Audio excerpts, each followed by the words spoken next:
And our church, St. Paul Calvary, is also divided on many issues. Restructuring again due to the Matthew 28 initiative, worship times and styles, and even why we exist as a church. So much disagreement threatens to tear down and to break up all of these institutions. Therefore, I think it's of great importance that we look back to the early believers to see how they dealt with their own conflicts, and perhaps, just perhaps, we might grow in knowledge and love for each other. So let's begin by looking at the Christian community in Rome. Now, this was a very intriguing situation for the Apostle Paul. He did not specifically found this congregation, yet he felt compelled to teach, reteach, and encourage them in their proper beliefs and practices as followers of Jesus. Now, he did have plans to go there personally, and in fact, he made it there, only to be thrown into prison. But at this point, he had not yet been there, so the next best thing he knew to do was to write, and that he did. See, what Paul had discovered from friends was that this Roman church was struggling how to love one another when they didn't hold the same values or ideas about something. And in this instance, what they were arguing about was eating meat. Isn't that silly? Sounds silly to us, doesn't it? It's like arguing whether we should go to Haas's once a month or not. But for them, it was a very, very big deal. You see, because the common practice of the time was the offering of meat to a particular god or goddess in hopes that a blessing would be bestowed upon the giver. And after the meat was received and prayers given, then the meat was given to the marketplaces and was invited to be sold to consumers.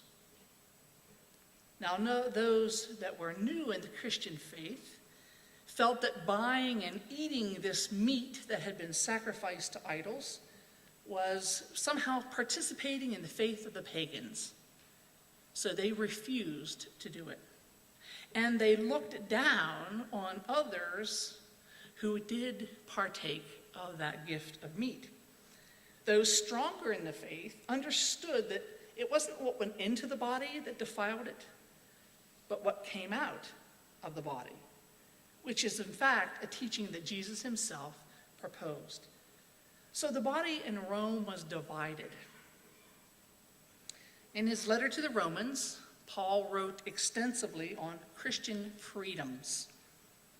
He wrote that Christ sets us free from all the laws of this world.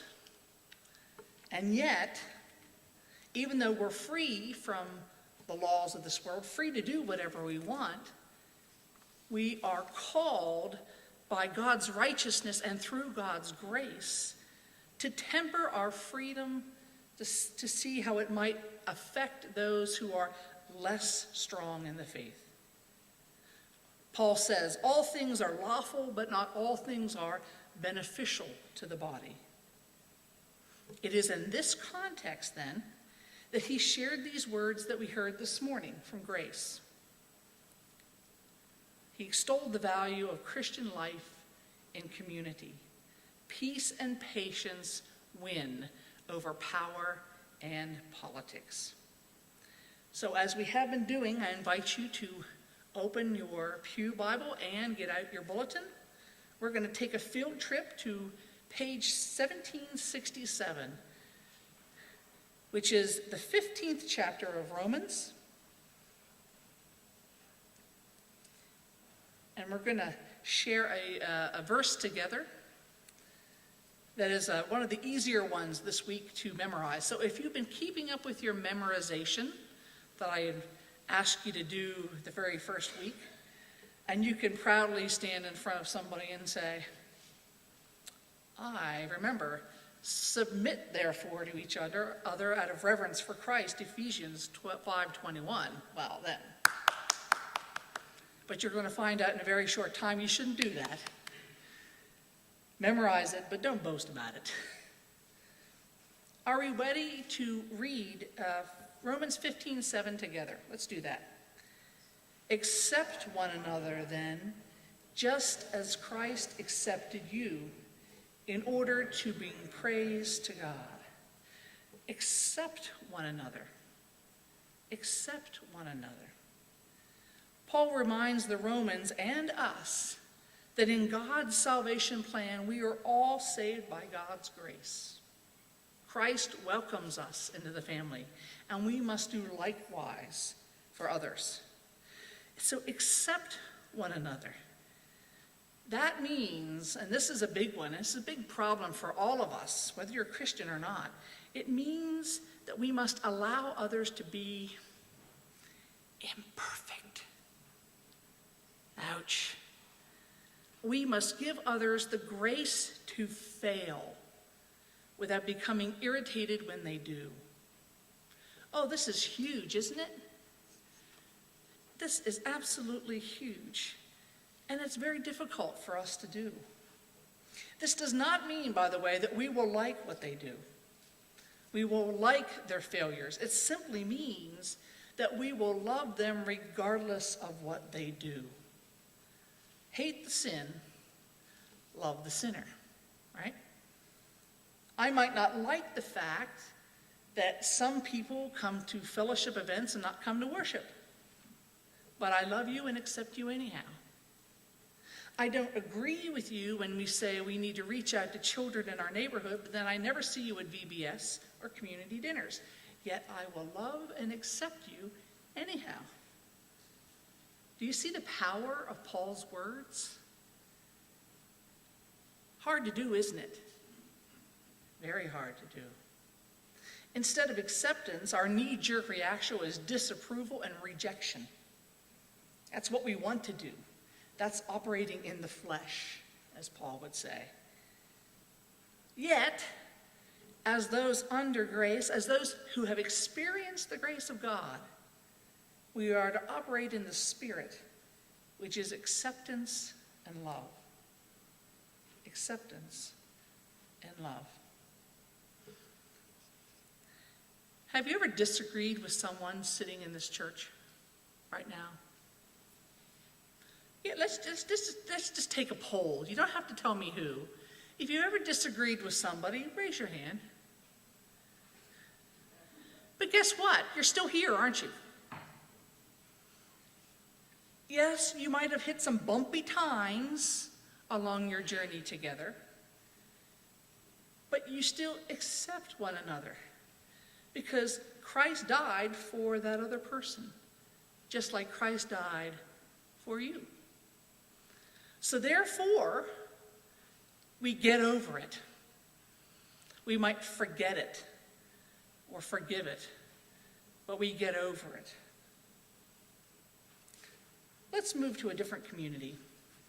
This is one we haven't talked about too much at all, and it's the community of Colossae. Now, the believers in Colossae were led by a man named Epaphras. They were not led by Paul. Although Paul did set the stage, Paul initially taught them about Christ because he did his little Asia tour. But Epaphras was really the leader. But he respected Paul so much that when things started to get rocky in his hometown of Colossae, he went to Paul for help. And what were the problems that he was experiencing? You guessed it. There were divisions among the body in Colossae. You see, some folks had believed in Colossae that faith was like a ladder, and that the more you prayed, and the more that you fasted, and the more that you read scriptures, the higher you climbed on the spiritual ladder. Which I can't argue with, those are all great things. However, what these folks in Colossae were doing, they were standing on their rung, whichever rung they may be, and then they were looking down the ladder saying, you all need to get with it and join me on my rung. I've worked hard, and you all need to come up to my level. Wow, how terribly pretentious is that? And Epaphras knew that if he didn't nip this in the bud, he would have one huge problem. It would probably tear the whole community apart. So he goes to Paul, and he asks him for help. So go with me to find out what he said. It's page 1835 in your Pew Bible. This is Paul's gem of wisdom to Epaphras and to the Colossians. Colossians 3:13 is what we're reading together. And you'll notice in your pamphlet, in your bulletin, there are two blanks. I'm going to focus on the second one for this time around, but we're going to fill in two. Let's read it together. Bear with each other and forgive whatever grievances you may have against one another. Forgive as the Lord forgave you. Forgive as the Lord forgave you. The Greek word is charizomai, which comes from the noun charis, which means grace. In other words, offer grace. Just like we said to the kids this morning. Offer grace. Offer pardon to each other. Just as Christ offered grace and pardon to you. Now, this teaching's not new to any of us, is it? No. If you've been hanging around the church long enough, you know that Jesus specifically teaches about forgiveness on many occasions, and that he practices it more often than he teaches it.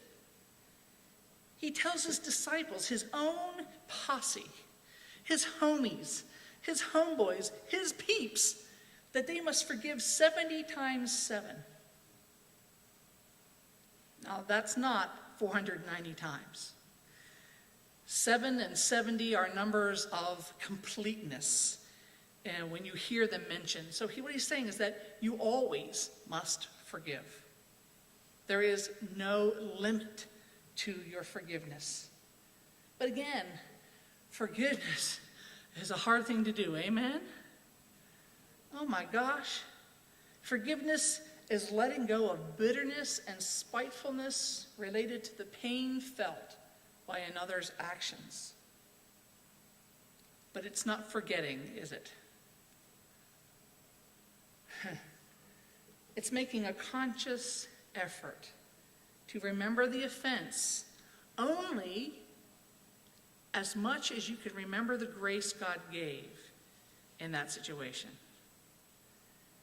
It's not remembering to rekindle that same fire and passion and bitterness, but instead it's remembering to say, wow, how far God has brought me. See the difference?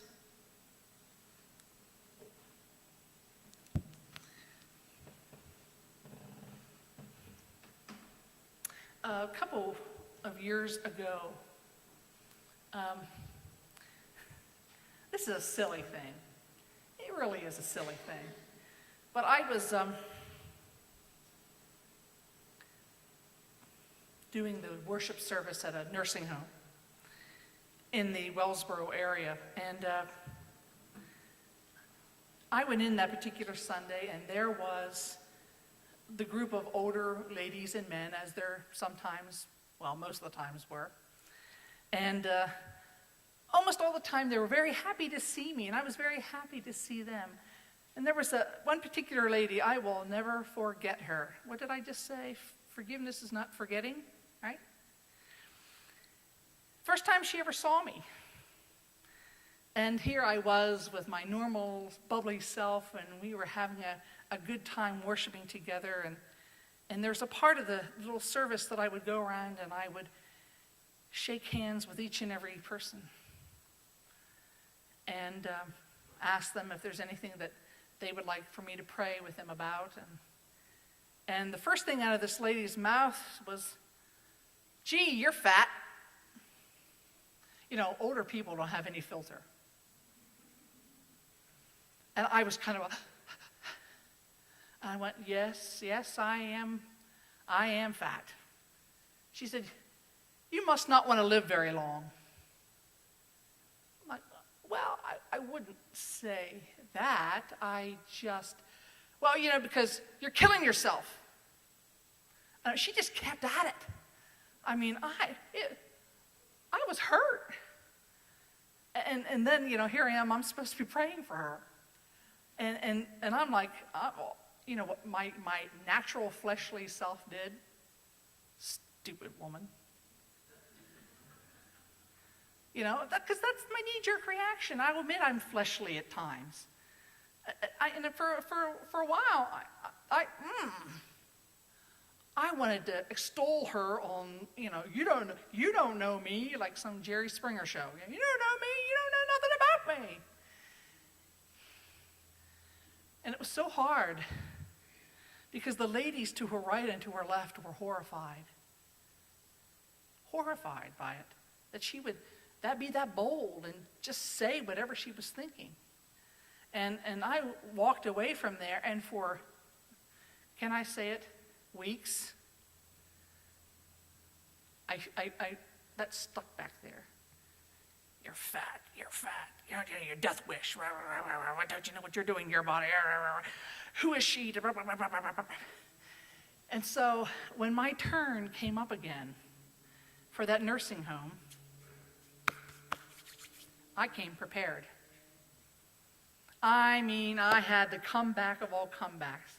I had worked on it for weeks. And you know what happened? She wasn't there. She wasn't there. And so I'm like, well, I'll get her the next time, by golly. Next time came. She wasn't there. She never came back. I'd found out later that she had died. She had died, and I never had the chance to tell her that she was right. I am fat.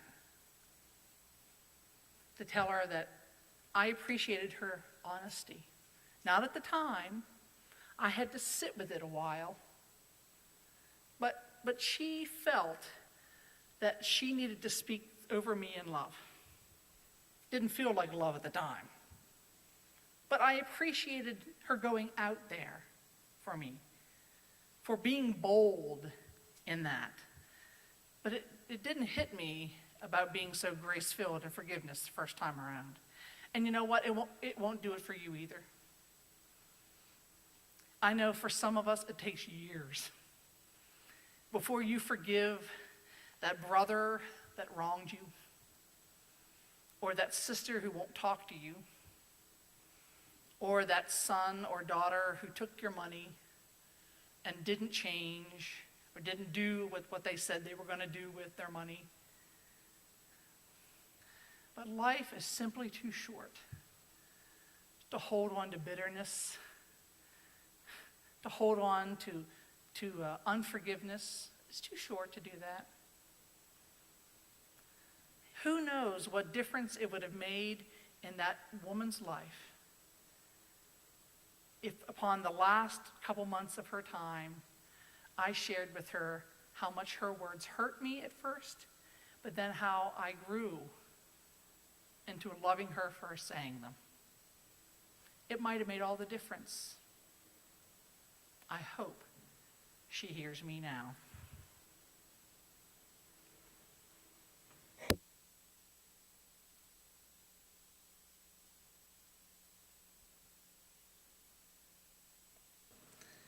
People, who they are, it comes from forgiveness of what they do. And now the last one. Let's take a field trip to page 1821 and read Ephesians 4:2 together. Now this is why I didn't talk about that bear, that B-E-A-R, that began the last verse, because it shows up in some form in this verse too. Ephesians 4:2.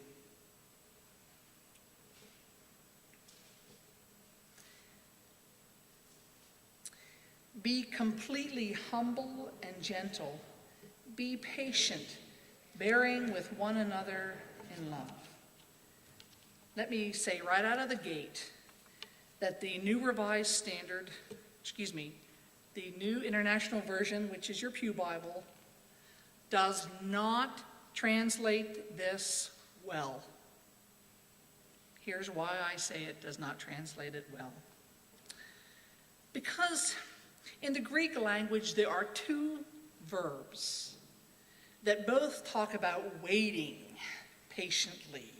And I'm going to use patiently in quotes because it's not necessarily the same word. But here, this is a little hard to describe, but I'm going to give it my best shot. There is a word called macrothumia. Now, macrothumia means that you are patient with a situation or a circumstance until it changes. For instance, when you were in a hurry and you pull up in your car to a red light, and then another red light, and then another red light, right? Yeah. Somebody in your driver's passenger side said, oh, just be patient, because you know it's going to change. Just hang in there, and sooner or later, you'll get what you want, right? There's another Greek word called anexomenoi. Anexomenoi means to wait with patience, there's a little difference, on an individual that may or may not change. See the difference? The macrothumia will change, just wait it out. The anexomenoi may not change. So a better translation would be for this verse: be completely humble and gentle, be long-suffering, bearing in love with one another. Long-suffering. That long-suffering word allows you the grace to hang in there, stay with it, even though there might not be any hope of change. Kind of reminds me of two older folks who have been married for 70 years or more. Truth be told, they drive each other nuts. But they practice anexomenoi, long-suffering. They hang in there because they love one another, realizing that after 70 years or more, I ain't going to change. But I'm going to love them just because I love them. And that's all that needs to be said. That's the word that's used here. That's the word that's used here. Be completely humble and gentle. Be long-suffering. Hang in there. Bearing with one another in love. That person sitting next to you might drive you nuts. In a meeting, in a team, in an activity of the church. Well, get over it. They're not going anywhere. You're not going anywhere. Learn to love one another.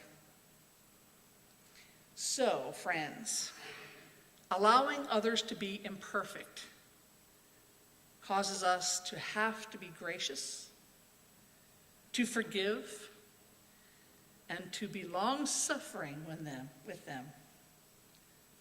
And when we do those things, we accept the one who has accepted us.